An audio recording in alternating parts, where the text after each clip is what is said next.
नमस्कार। Personal finance पर आधारित हमारे खास कार्यक्रम मनी मंत्र में आप सभी का स्वागत है और पूरी मनी मंत्र की टीम की तरफ से आपको नए साल की ढेरों शुभकामनाएं। मैं हूं अजय मिश्र और जैसा कि आप सभी जानते हैं, इस कार्यक्रम में हम कोशिश करते हैं कि आपके बचत को सुरक्षित रखते हुए कैसे आपके निवेश पर ज्यादा से ज्यादा फायदा पहुंचाया जा सके। और इस नए साल में हम आपकी फाइनेंशियल प्लानिंग कैसे करें, इस पर चर्चा करेंगे। यानी पैसा कहाँ लगाएं और सबसे महत्वपूर्ण कि आप अपना पैसा कहाँ नहीं लगाएं। हमारे साथ स्टूडियो में मौजूद हैं कर्नल अरुण गुप्ता जी, जो कि सर्टिफाइड फाइनेंशियल प्लानर। गुप्ता साहब, बहुत शुक्रिया कार्यक्रम में शामिल होने के लिए। शुक्रिया। और मुंबई से भी हमारे साथ करेंगे। कर्नल गुप्ता के पास सबसे पहले आते हैं और उनसे जानने की कोशिश करते हैं कि उनके क्या विचार हैं इस पूरे फाइनेंशियल प्लानिंग को लेकर के।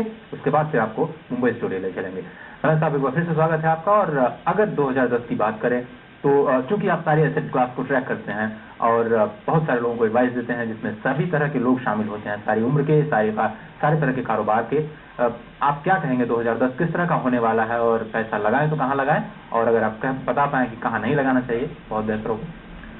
2010 एक साल बहुत ही इम्पोर्टेंट साल होने वाला है फाइनेंशियल मार्केट्स के लिए।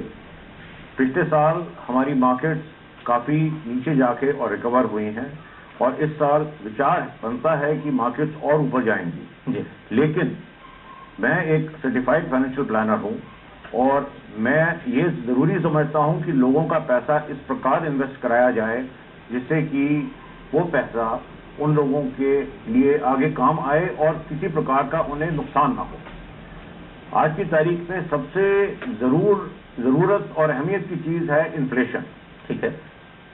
हालांकि सरकार ने इन्फ्लेशन होलसेल प्राइस इंडेक्स पे 1%, 2% भी बताई है, लेकिन हम सब जानते हैं कि आज फूड इन्फ्लेशन इंडेक्स जो है वो 19% के करीब चल रहा है और होलसेल कंज्यूमर प्राइस इंडेक्स करीब 11.5-12% चल रहा है। तो आज की तारीख में अगर कोई भी आदमी पैसा इन्वेस्ट करना चाहता है और मेरे पास आता है तो मैं उसको यही सलाह देता हूं कि इन्वेस्टमेंट इस प्रकार से की जाए कि उसका पैसा इन्फ्लेशन को बीट कर सके और उसकी बढ़ोतरी हो सके। उसके बाद उसको ये भी समझाना जरूरी है कि इफेक्टिव रिटर्न क्या होते हैं और नेगेटिव रिटर्न क्या होते हैं। उदाहरण के तौर पे अगर आप किसी भी गवर्नमेंट डेट फंड में पैसा लगाएं तो आपको 8% के करीब रिटर्न आएगा। इन्फ्लेशन अगर 11.5 या 12% है तो आपको नेगेटिव रिटर्न मिल रहा है। लेकिन इसका यह मतलब नहीं कि इन सब गवर्नमेंट डेट फंड्स की या प्रोविडेंट फंड की अहमियत खत्म हो जाती है। उनकी अहमियत अपनी जगह है, क्योंकि कुछ लोग ऐसा है जो रिस्क नहीं लेना चाहते। कर्नल साहब, ये जो तमाम मुद्दे हैं हम चर्चा जारी रखेंगे। अब सीधे चलते हैं मुंबई। हम वापस आपके पास आते हैं और अभी रुख करते हैं कर्नल साहब का। और जैसा कि अभी हम स्टॉक मार्केट पे देवेंद्र की राय ले रहे हैं, अगर आपसे हम ये जानना चाहें कि किसी के पास 100 रुपए है, अगर उसको आपको ब्रेकअप करना है और जैसे डिफरेंट एसेट क्लास बताए आपने, फोकस करके कृपया बताने की कोशिश करें कि कितना हिस्सा कहाँ पर लगना चाहिए इस साल की अगर बात करें, और कहाँ पर रिस्क ज्यादा है जहाँ से बचना चाहिए। अजय जी, मैं देवेंद्र जी से पूरी तरह सहमत हूँ, लेकिन मैंने जैसे शुरू में ही कहा था कि मैं एक फाइनेंशियल प्लानर हूँ और मैं लोगों को स्पेकुलेशन कराने में या ऐसी इन्वेस्टमेंट कराने में विश्वास नहीं रखता जहाँ की उनको फायदे के ज्यादा चांसेस हों और नुकसान के भी उतने ही चांसेस हों।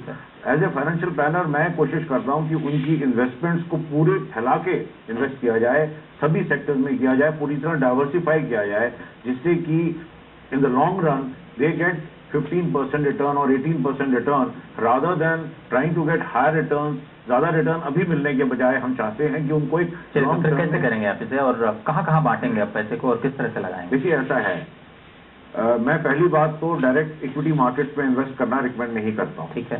मैं म्यूचुअल फंड्स के रूट से इन्वेस्ट करना रिकमेंड करता हूँ, नंबर 1। नंबर 2, मैं चाहता हूँ कि सब लोग सिस्टमेटिक इन्वेस्टमेंट करें जिससे कि उनको रुपी कॉस्ट एवरेजिंग का फायदा हो।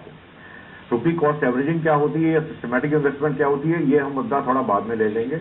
लेकिन मेरी ये कोशिश रहती है कि इक्विटी मार्केट्स के जितने भी सेक्टर हैं, चाहे वो ग्रोथ सेक्टर्स हों, चाहे वो वैल्यू सेक्टर हों, चाहे वो ब्लेंडेड सेक्टर हो, चाहे वो स्मॉल कैप हो, मिड कैप हो या लार्ज कैप हो, मेरी कोशिश रहती है करीब सारे सेक्टर्स में कवर करूं डाइवर्सिफिकेशन के लिए। और जब मैं म्यूचुअल फंड्स में भी जाता हूं तो इस प्रकार से इन्वेस्ट करवाना चाहूंगा जिससे कि म्यूचुअल फंड्स को डाइवर्सिफाइड हो, जिससे कि अल्टीमेटली जो इन्वेस्टर है उसको नुकसान ना हो, हालांकि फायदा थोड़ा कम होगा।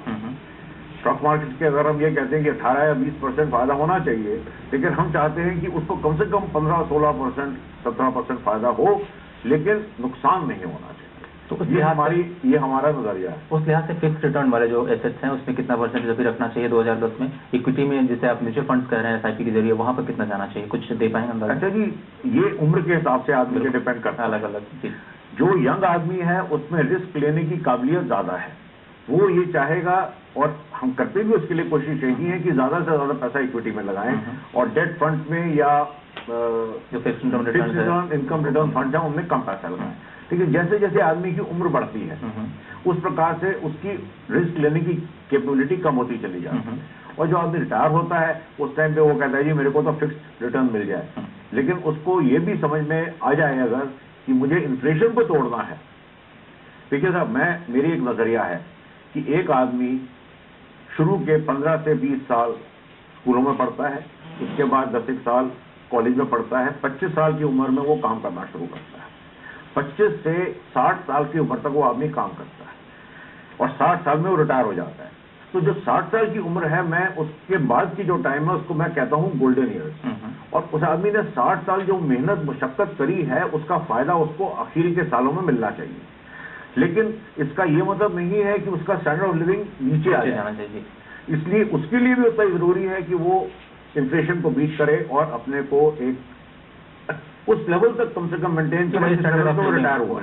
तो इन्फ्लेशन को बीट करना सबसे बड़ी बात है जिसको बार बार कर्नल गुप्ता दोहरा रहे हैं। थोड़ा सा ब्रेक लेते हैं, ब्रेक के बाद हम वापस आएंगे तो चर्चा जारी रखेंगे, लेकिन कोशिश करेंगे सभी चलते हैं कर्नल साहब के पास और उनसे जाने की कोशिश करते हैं। अगर आप अपने एसेट क्लास की बात करते हैं, लोगों को जब सलाह देते हैं, और अभी जब आप लोगों ने आपके आना शुरू किया होगा या फिर भी टैक्स प्लानिंग करने वाले हैं, बहुत सारे लोग मार्च से पहले आपके पास आएंगे और प्लानिंग की बात करेंगे, आप कहाँ सलाह देंगे उनको, ELSS में जाने की या फिर टैक्स प्लानिंग के जो फिक्स एसेट रिटर्न के जो एसेट क्लासेज है वहाँ पर जाने की सलाह देते हैं? और 2010 में फिर से वही सवाल कि आप कहाँ जाने की सलाह देते हैं?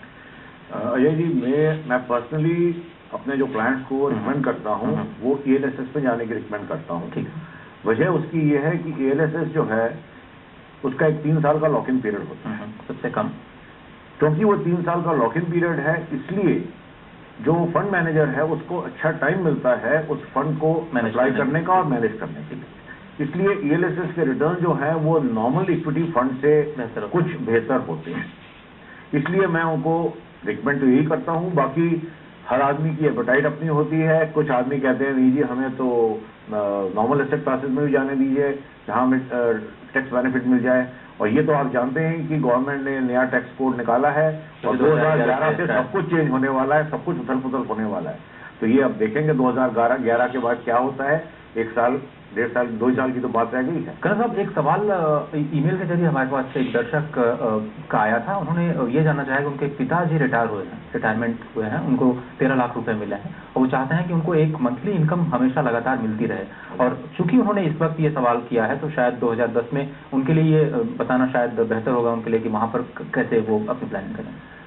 देखिए अजय जी, जहाँ तक टैक्स का सवाल है या टैक्सेशन का सवाल है, ये तो पॉलिसीज गवर्नमेंट की जैसे अब चेंज होने वाली है। रिटायर हो चुके हैं और उसके बाद प्लानिंग की बात कर रहे हैं। उनको अपने पैसे इस प्रकार से इन्वेस्ट करने चाहिए कि नंबर 1 उनकी जो भी लाइफ एक्सपेक्टेंसी है उस लाइफ के दौरान उनको एक फिक्स रिटर्न मिलती रहे। देखिए साहब, हम पूरी जिंदगी मेहनत करते हैं, मुशक्कत करते हैं, हमारा हाथ पूरी जिंदगी देने की हालत में होता है। हम नहीं चाहते कि रिटायरमेंट के बाद हाथ हमारा इस प्रकार हो जाए। इसलिए उनको मैं यही सलाह दूंगा कि वो अपने पैसे को इस प्रकार से इन्वेस्ट करें जो कि इन्फ्लेशन को तोड़ते हुए उनको एक फिक्स रिटर्न मिलता रहे।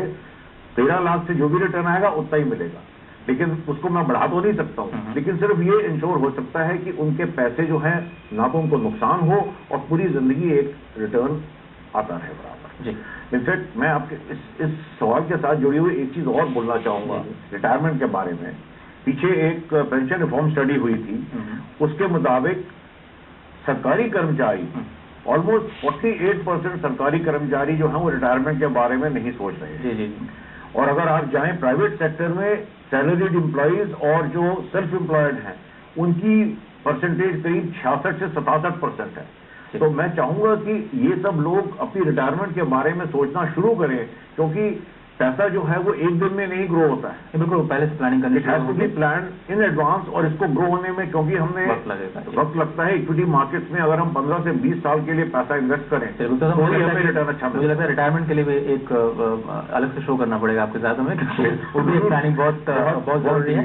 लेकिन तो चलते चलते कर्नल साहब, अगर आप कुछ ऐड करना चाहते हैं, हमारे दर्शकों को बताना चाहते हैं 2000 साल कैसा रहेगा उनके लिए और कहाँ और किन किन सावधानियों का ख्याल रखें। अजय जी, 2009 एक बहुत ही ऐसा साल रहा है जबकि बहुत ही उछाल चलता रहा है हर मसला का। बिल्कुल, वर्ल्ड इकोनॉमी भी जो है वो उसके ऊपर भी काफी प्रेशर पड़ा है, अमेरिकन इकोनॉमी भी प्रेशर पड़ा है, और इंडिया जो है वो मैं ये कहूंगा कि रिसेशन से काफी जल्दी आगे निकल आया है।